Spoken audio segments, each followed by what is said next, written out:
dilemparkan lebih dulu pada malam hari ini. Lanjut. Ya, jadi yang mau kita rayakan, mau kita persiapkan adalah Prapaskah dan Paskah, pekan suci. Prapaskah adalah masa waktu yang digunakan umat untuk mempersiapkan diri dalam menyambut Paskah dengan doa, hati raga, puasa, dan amal kasih. Jadi itu yang dilakukan pada masa Prapaskah. Sedangkan pekan suci adalah pekan terakhir dalam masa Prapaskah sebelum merayakan Paskah. Itu secara umum. Lanjut. Masa Prapaskah di Indonesia istilahnya Prapaskah, tapi dalam bahasa Latin dan istilahnya Quadrasim, namanya 40 harian. Ini mau ikut serta, mau mengenang peristiwa Yesus dewasa 40 malam 40 hari di padang gurun. Dan dimulai pada Rabu besok dan ditutup pada Sabtu suci, perayaan malam Paskah. Dan yang paling umum dilakukan adalah pantang dan puasa. Mengingatkan kembali pada kita panitia tapi ke seluruh umat soal pantang dan puasa. Puasanya kapan? Puasa wajib. Rabu, wajib puasa. Lainnya boleh puasa, boleh pantang. Pantangnya apa? Terserah pribadi masing-masing. Saya mau berpantang apa? Kalau Romo pantangnya apa? Saya pantang mundur. Lanjut. Nah, pekan suci. Dalam pekan suci, gereja merayakan misteri keselamatan yang diwujudkan oleh Yesus Kristus sebagai Mesias pada hari-hari terakhir hidupnya, ketika memasuki Yerusalem. Dan dibuka pada Minggu Palma. Perayaan pekan suci itu ada Minggu Palma, Kamis Putih, Jumat Agung, Sabtu Suci, dan Minggu Paskah. Itu perayaan besar. Sedangkan Selasa Rabu itu perayaan biasa, tapi sudah masuk dalam rangkaian pekan suci.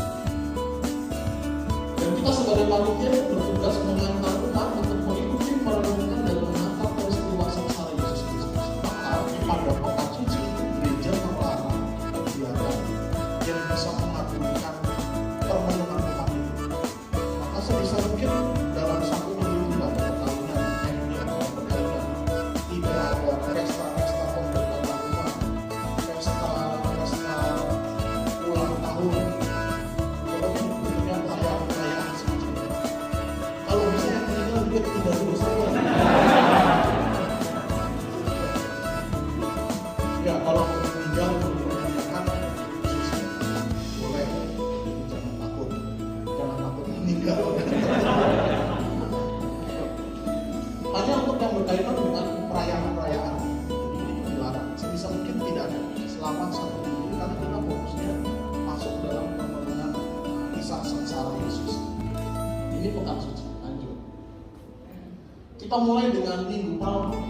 Jadi ketika umat merayakan Minggu Palma, yang dirayakan itu dua.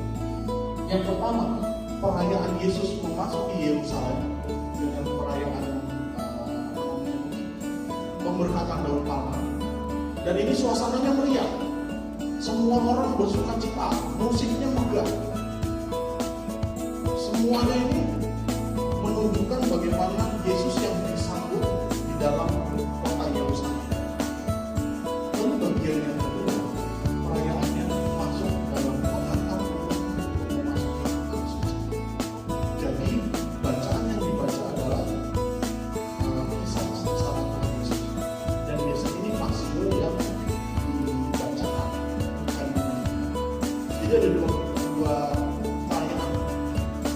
Yang awalnya gembira, sukacita. Yang kedua ini mulai orang masuk dalam orang masuk dalam peristiwa sengsara Tuhan dan orang menjadi orang Kristen. Dan pada minggu ini semua kampung-kampung benda-benda rohani itu mulai dilakukan. Itu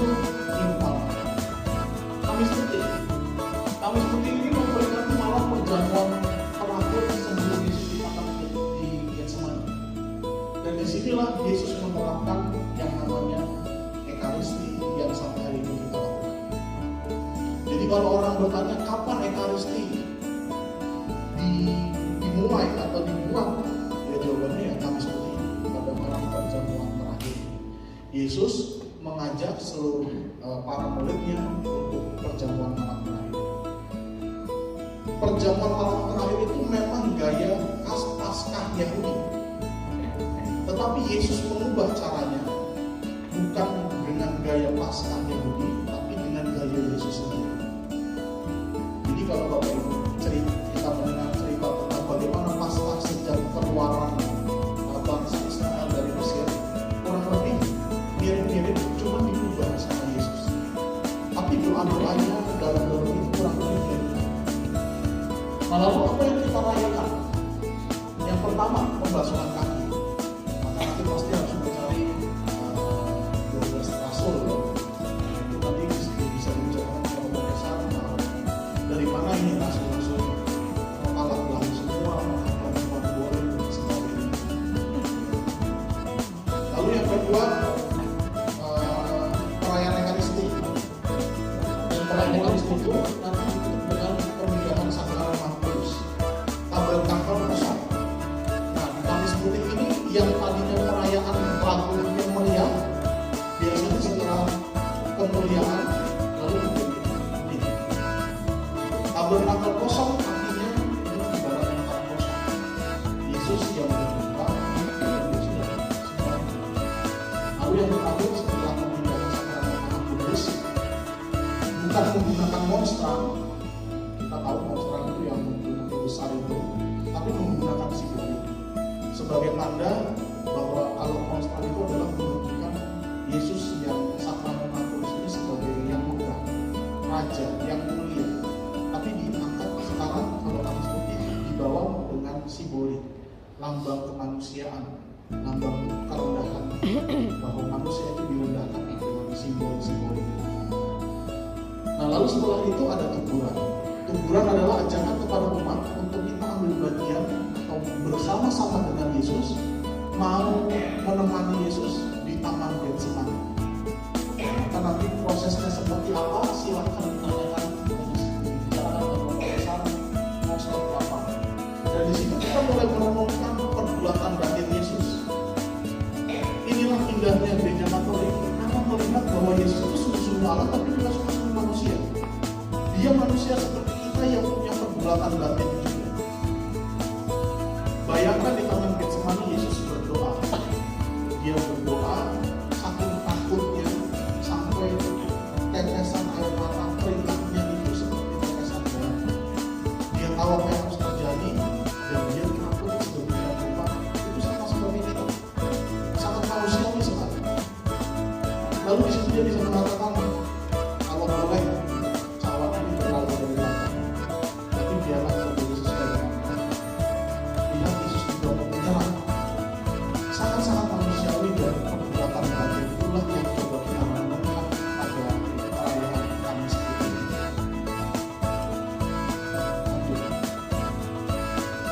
Kemudian Jumat jelas memperingati kisah sengsara dan wafatnya Yesus. Perayaan yang dilakukan biasanya Ablo kan pagi hari atau siang, saya lupa ya. Rencanakan jam 8 pagi hari.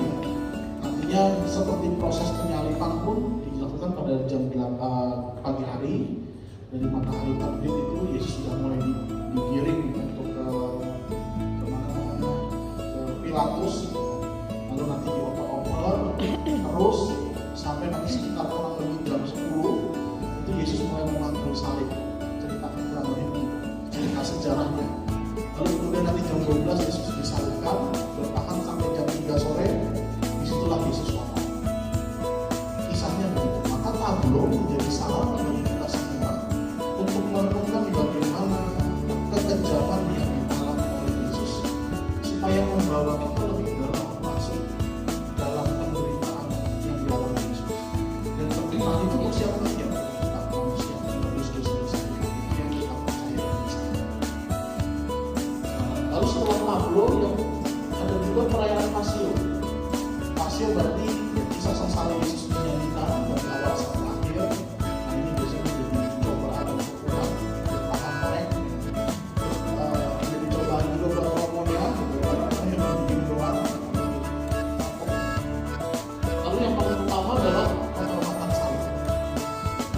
Hari Jumat Agung semua bunyi-bunyian altar kosong, menggambarkan kuburan yang sepi, yang sunyi, yang gelap. Dalam perayaan ini tidak ada berkat, tidak ada tanda salib, semuanya berjalan ini.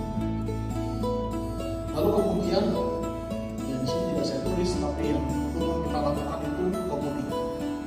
Nah, tradisi aslinya itu tidak ada komuni, Bapak Ibu. Tidak ada sama sekali. Jadi orang yang hanya makan salib selesai lalu pulang.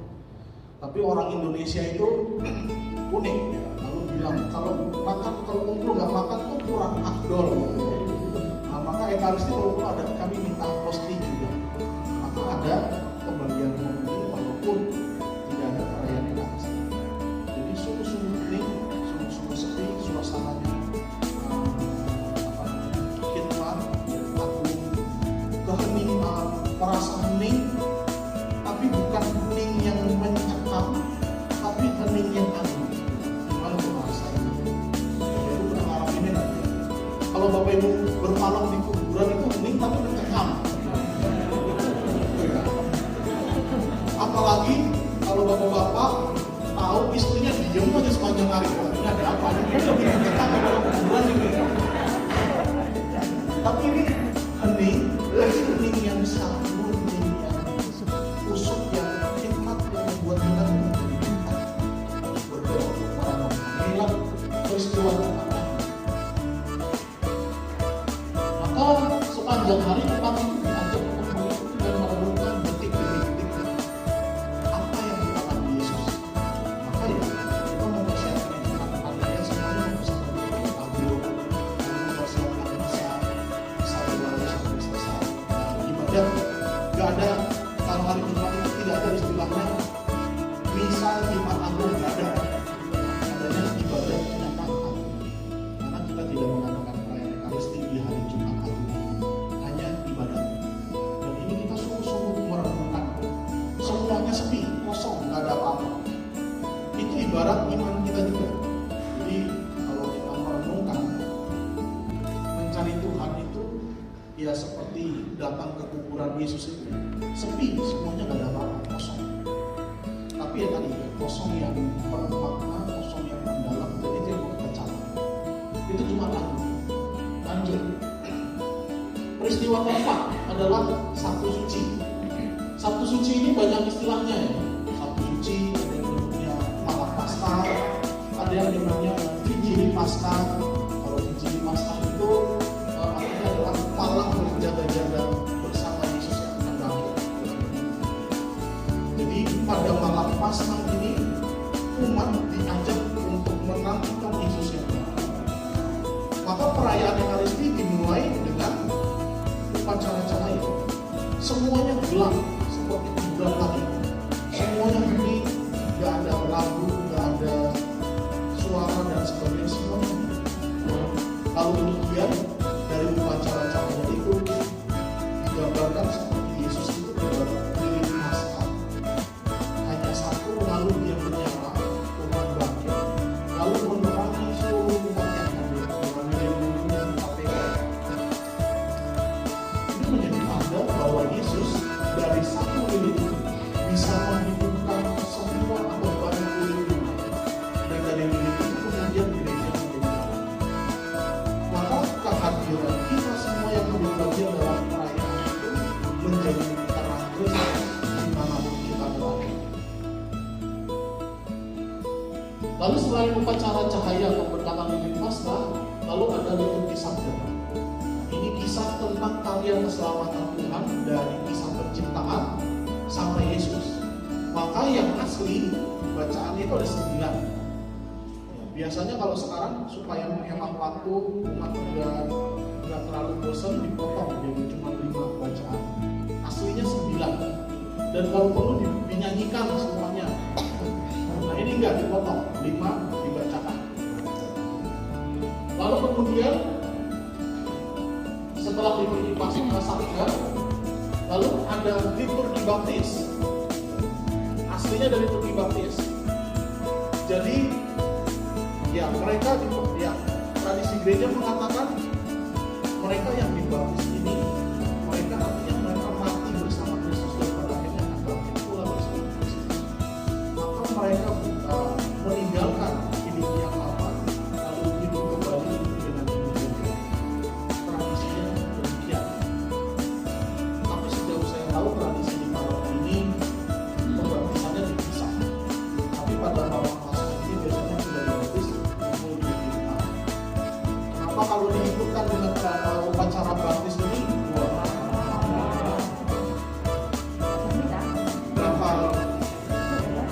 Lumayan, mungkin Bapak Ibu akan tikar. Lalu paling di sini di baptisnya kita ganti dengan upacara kemercikan, pembaruan dan baptis. Baru setelah itu ada Ekaristi. Nah, di sini yang perlu diingat adalah perayaan malam Paskah itu berbeda dengan perayaan Paskah. Kadang-kadang umat berbondong-bondong, semuanya, keluarga, sampai dibawa misalnya udah malam Paskah, tapi pas Paskahnya, pas Yesus bangkit kosong. Itu Paskahnya pulang kampung, ini dekat ini loh, Lebaran, kan? Pada mudik. Jadi pas Yesus keluar dari makam itu gak kosong. Gerejanya kosong, robohnya juga keluar saksi juga kosong. Kemana nih? Oh, ternyata pada berlari-lari seperti Pak Yesus ini mencari dan menyebarkan apa Yesus sudah bangkit. Jadi perlu diperjelas, umat juga perlu diberitahu malam Paskah itu beda dengan Paskah. Dan kita itu bersyukur karena semuanya sudah dipersingkat. Aslinya perayaan Paskah itu kita nginep di gereja. Jadi dari hari Sabtu itu kan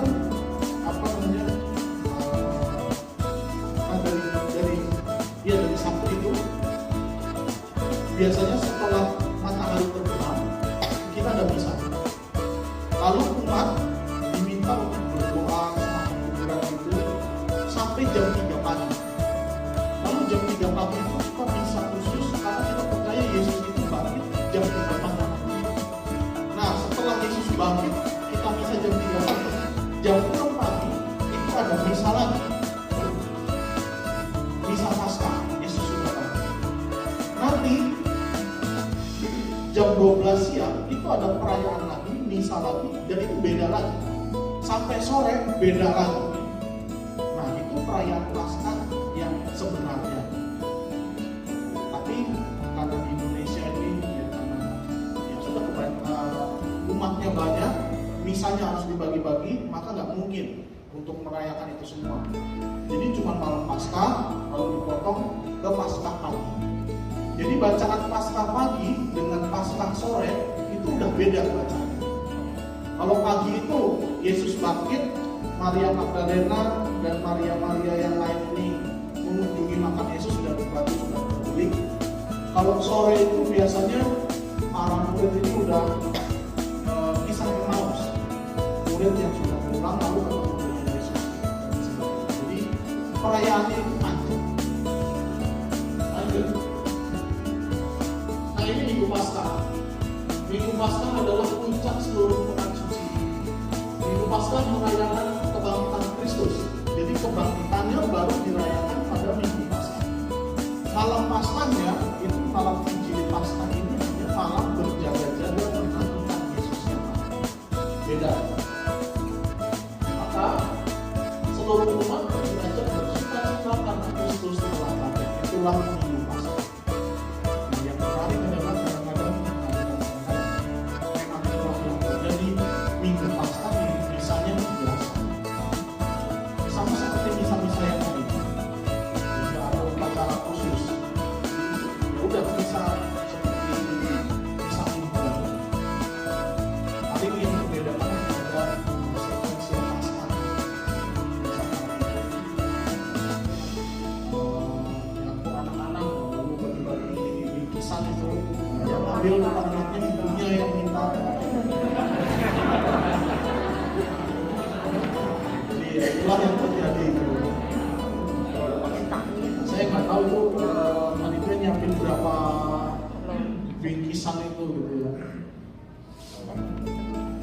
lanjut. Nah, kurang lebih Bapak Ibu saudara-saudara semuanya, itulah perjalanan pekan Prapaskah dan pekan suci. Prapaskah yang akan kita mulai pada Rabu besok. Yang misalnya cuma 2 kali, pagi dan malam, tapi di tengah-tengah jam 8 dan jam 10 organisasi anak sekolah. Ini perjalanan perayaan Paskah. Semoga seluruh panitia Paskah paling tidak tahu, oh yang mau kita rayakan apa sih? Yang mau kita lakukan itu apa sih? Mungkin kalau ada panitia pengen merenung duluan boleh. Maka tadi saya katakan, ini mukanya kok cuma kagum semua. Berarti udah merenungkan duluan. Bagus. Nah, sampai di sini ada mau bertanya.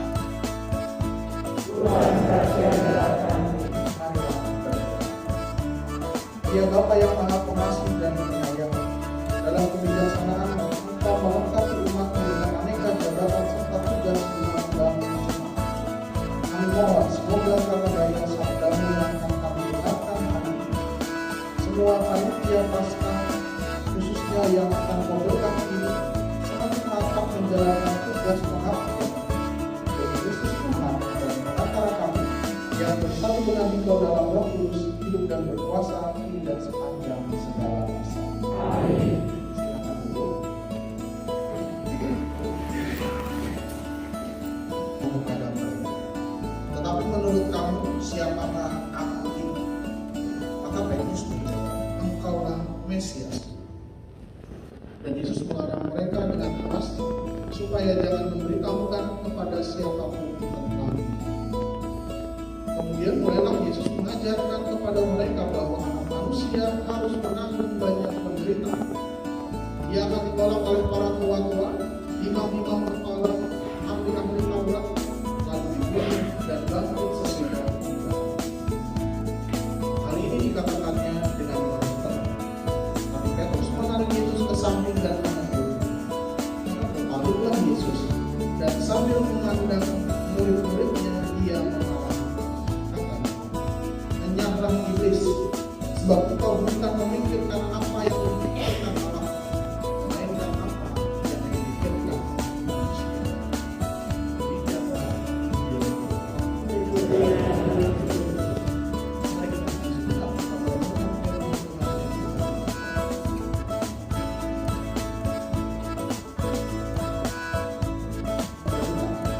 Dia akan ditolak oleh para tua-tua, imam-imam kepala dan ahli-ahli Taurat, lalu dibunuh dan bangkit sesudah tiba.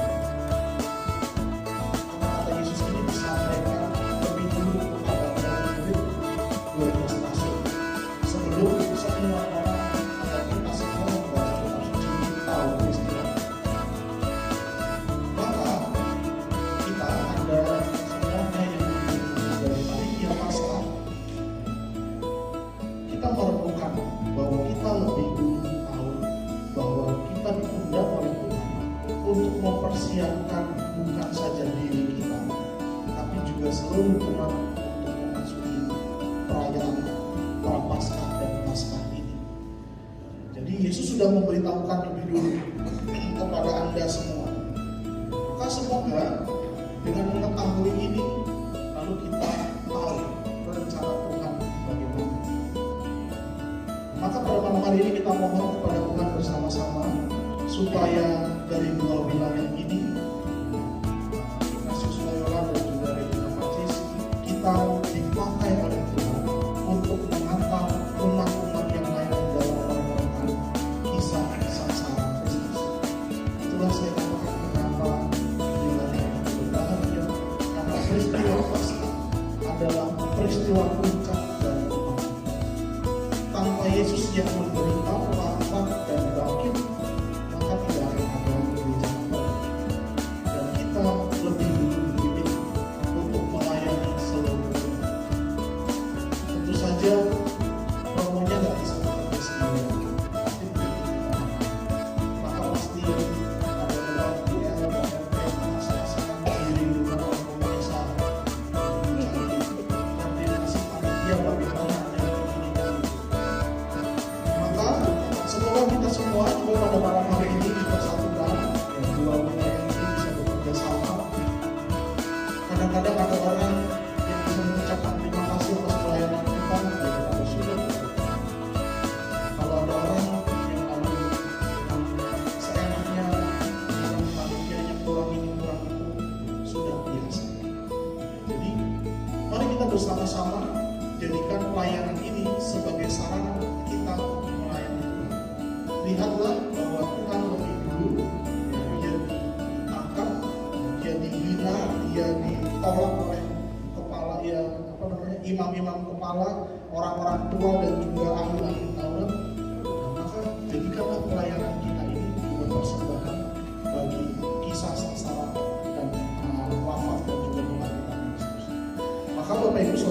semuanya, semoga perjumpaan kita malam hari ini menguatkan kita semua. Kita melayani Tuhan yang sama, yakni Tuhan Yesus, cuma caranya berbeda. Artinya apa? Artinya ya Bapak Ibu, ini menjadi panitia dan kita membantu orang lain, wilayah lain masuk dalam pertolongan. Tapi kita lah yang membantu mereka. Jadi jangan berkecil hati, tapi bersyukurlah karena hanya melalui tangan-tangan Anda inilah perayaan Paskah dibawa kita juga berjalan dengan lancar. Dan disitulah kita menjadi pelopor atau kita yang mampu membawa umat-umat lain bersyukur bertobat. Kalau ada umat yang sungguh-sungguh terharu, sungguh-sungguh tersentuh, mereka bertobat dalam pekan suci perayaan Paskah pada malam ini, itulah yang menantang kita. Tidak bisa dijalankan sendiri, harus kita berjalan bersama-sama sebagai umat. Maka marilah kita mohon kepada Tuhan agar Tuhan senantiasa memberkati kita, membantu kita semua untuk memberikan doa-doa dan harapan kita sebagai anak-anak kita hari ini. Kasih pada Tuhan sekarang selalu dan sepanjang masa abad. Amin. Mohon silakan berdiri. Saudara-saudari yang terkasih, sebelah ini kita akan mohon berkat dari Tuhan supaya Tuhan dengan kuasa Roh Kudus-Nya melingkupi Anda semua, menjamah kita satu persatu, membantu dalam setiap langkah, perbuatan dan keputusan-keputusan yang kita buat, sehingga pada akhirnya perayaan Paskah yang kita lakukan pada tahun ini sungguh-sungguh mampu membawa umat kepada Tuhan. Mari kita hening sejenak.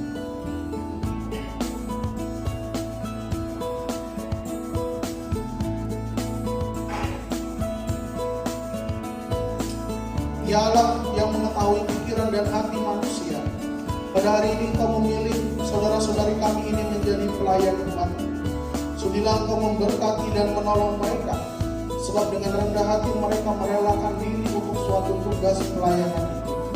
Semoga mereka melaksanakan janjinya dengan tulus hati.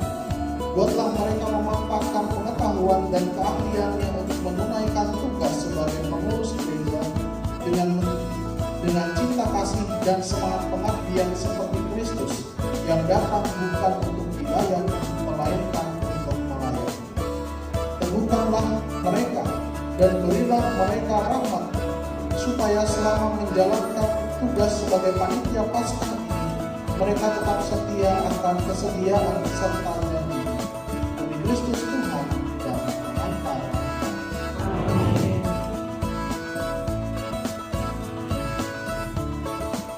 Maka atas nama gereja dan seluruh selaras dengan keinginan umat di sini, saya meneguhkan saudara sekalian dalam tugas sebagai panitia Paskah dan pelayanannya masing-masing, dan tetap mendoakan saudara semuanya agar dapat menunaikan tugas dengan hati yang murni.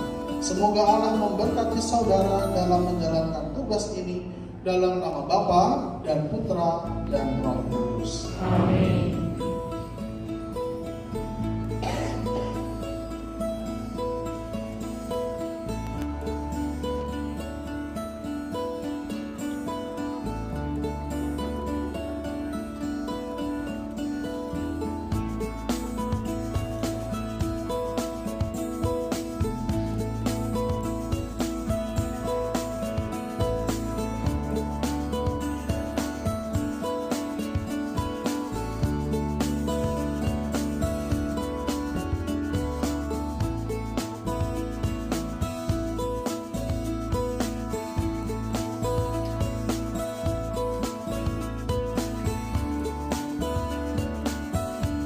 Kita satukan doa-doa kita dengan doa yang diajarkan oleh Tuhan Yesus.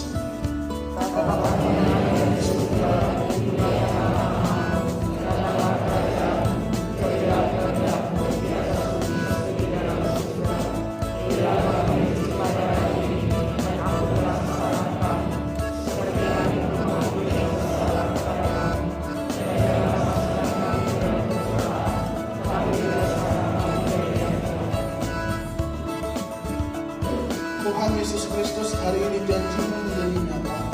Engkau tidak akan kuasa menyertai kami. Karena itu kami bersyukur kepada-Mu. Semoga karena daya ibadat suci ini, kami semakin mantap membina dan mengembangkan persekutuan iman di antara seluruh umat jemaat. Sebab Kaulah Tuhan dan pengantara kami kini dan sepanjang segala masa. Amin. Tuhan bersamamu. Dan bersama rohmu. Semoga saudara sekalian senantiasa dilindungi, dibimbing dan diberkati oleh Allah yang Maha Kuasa dalam